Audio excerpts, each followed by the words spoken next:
Olá, gente, tudo bem? So, as I promised, I'm going to give you this lesson about question words in Portuguese. Palavras interrogativas em português. So, let's start. We're going to start with this one here. Quem. Quem, not Kim. Okay, so keep smiling. Quem. Quem in English, means who. Okay, so let's see a few examples here. Quem é a sua atriz favorita? Quem é? Quem é means who is. Who is your favorite actress? Same apply for this one here, the last one, okay? So, quem é aquele cara? Quem é aquele cara? So, who is that guy? I'm just going to tell you a curiosity here. Did you know that cara in Portuguese means two things? It means guy or dude. Like we also use the expression like, dude, what are you doing? Cara, o que você tá fazendo? And also means face. In a very formal way too. We don't usually call wash your cara, lave sua cara. We usually say lave seu rosto. Lave sua face. But yeah, it's also used for that, but in a very informal way, okay? So, quem vai para a festa hoje à noite? Quem vai para a festa hoje à noite?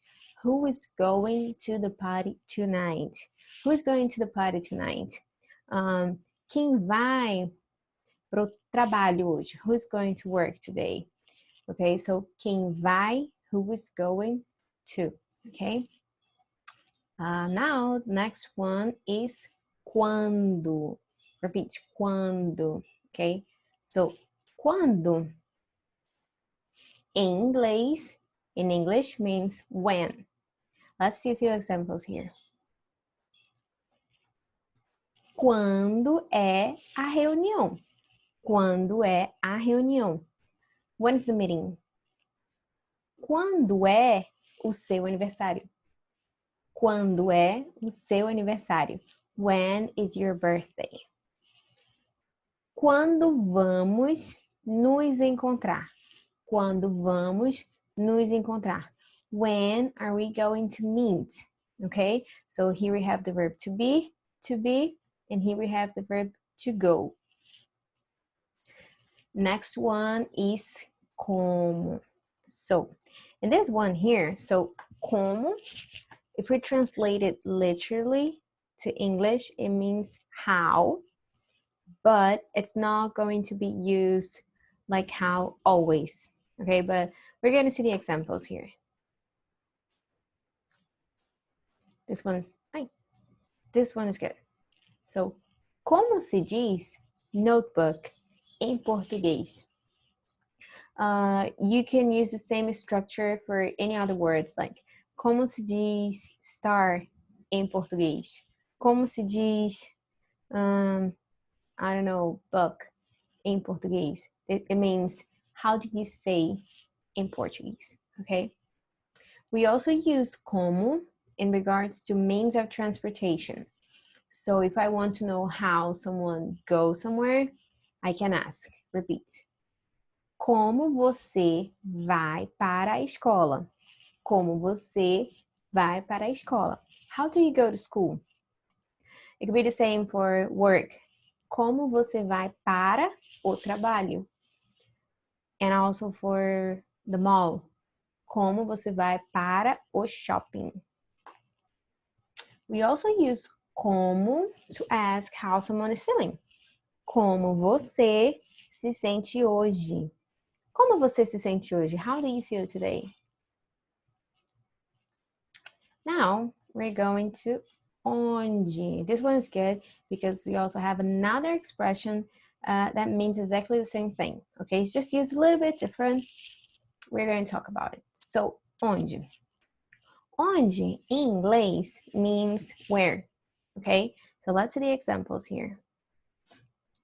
Onde você mora? Onde você mora? Where do you live? Onde é o banheiro? Onde é o banheiro? Where's the bathroom? Where's the restroom? We could use the same structure for any other room, like onde é o restaurante? Onde é o hotel? Onde é o aeroporto?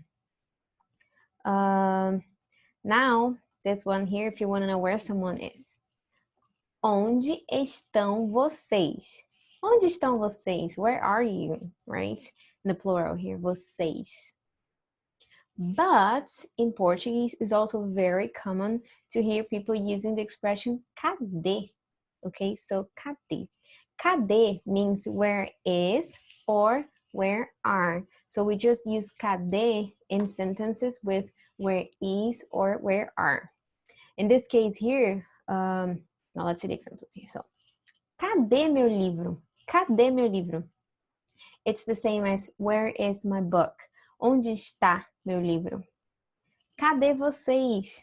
Cadê vocês? Onde estão vocês? It's the same as onde estão vocês, right? So where are you? But if you go back to this example here, this one doesn't apply. Onde você mora? I can't say cadê você mora because we don't have a to be verb here. We don't have the verb ser ou estar. We have a different verb here. We actually have a pronoun, right? So if you have onde é or onde está ou estão, you can easily use cadê. Cadê meu livro? Cadê você? Cadê minha mãe? Right? So that's very, very common to hear in Brazil, people say. Just note that onde is not the same as aonde, okay? So they're different. And we're going to see the difference between them right now. So what is the difference? Aonde always is going to give the sense of movement. So if you want to know where someone is going, you don't say onde você vai. You're going to say aonde você vai. It's like, it would work like the preposition to, like where are you going to? It's just that instead it's using in the beginning of the word. Okay, so aonde você vai? You're going somewhere and I want to know where you're going. Same thing with aonde vamos? Aonde vamos? Where are we going to? So it gives a sense of movement, right? So you don't say onde vamos, you say aonde vamos. But grammatically, like this is the right thing to do, but sometimes Brazilians don't necessarily like distinguish that. They might just say onde rather than aonde and like vice versa. Just so you know, okay? Now we're going to this one here. I like this one a lot. Por quê? So there is actually a video about the 4 uses of porquês. There are 4 different porquês. Here in this lesson, we're only going to see 2 of them, okay? So porque, when we have the porque divided into 2 words with no accents, it means why, okay? So in English, in inglês, it means why. And let's see a few examples here. Oops. So, por que você quer trabalhar nesta empresa? Por que você quer trabalhar nesta empresa? Why do you want to work for this company? Right? Por quê? Why? Por que você estuda português? Why do you study Portuguese? So that's very simple, right? Same as why. But porque divided into 2 words, it's not the same as porque altogether. Okay, so what is the difference between them? Porque altogether with no accent means because, and it's pretty much going to be the answer for the question, right? So let's see the answers for these questions here. The first question was, por que você quer trabalhar nesta empresa? Let's see the answer. Porque eu acredito nos princípios desta empresa, because I believe in the principles of this company, right? So, porque divided here into two words and here all together. Let's see the other answer for the other question. Por que você estuda português? Why do you study Portuguese? Porque, all together, again, eu quero falar com a família da minha namorada brasileira. Or, porque eu quero falar com a família do meu namorado brasileiro. And I'm using this example because I know that a lot of you are in a relationship with Brazilians, and that's why I use this example.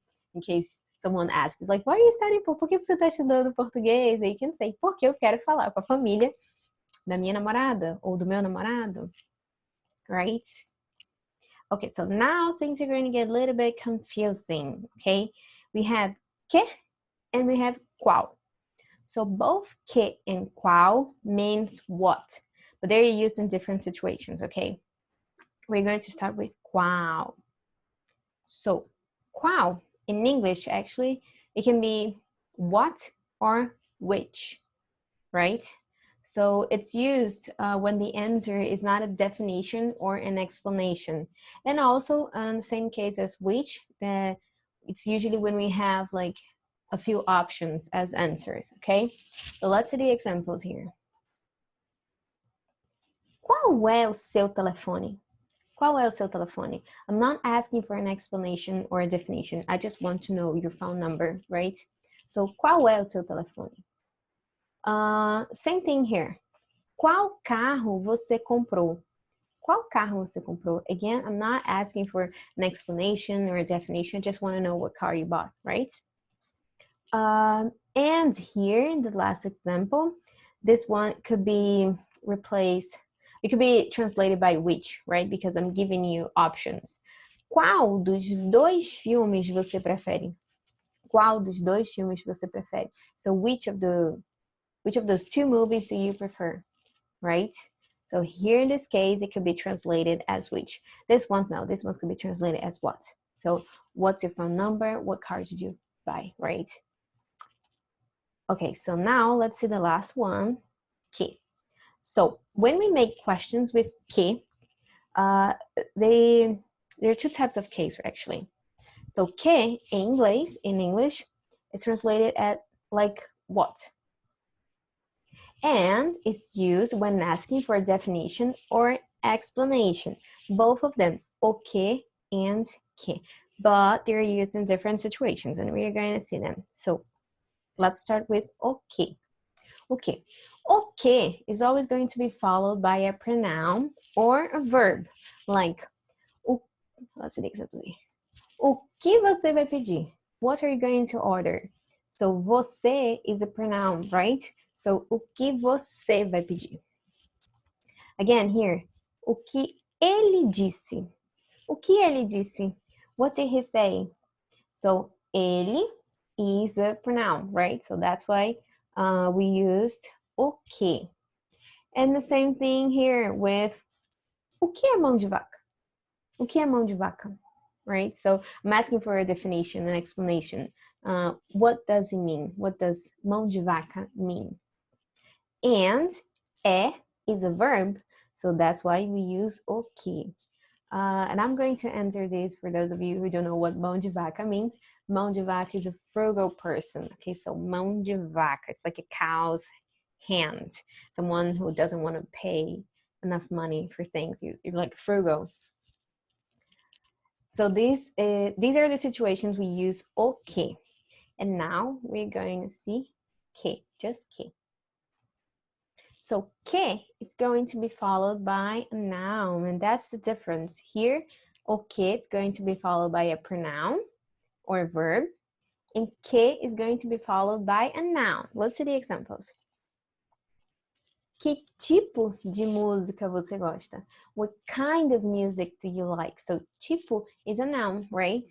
And the same thing is going to happen here. Que livro você está lendo? What book are you reading?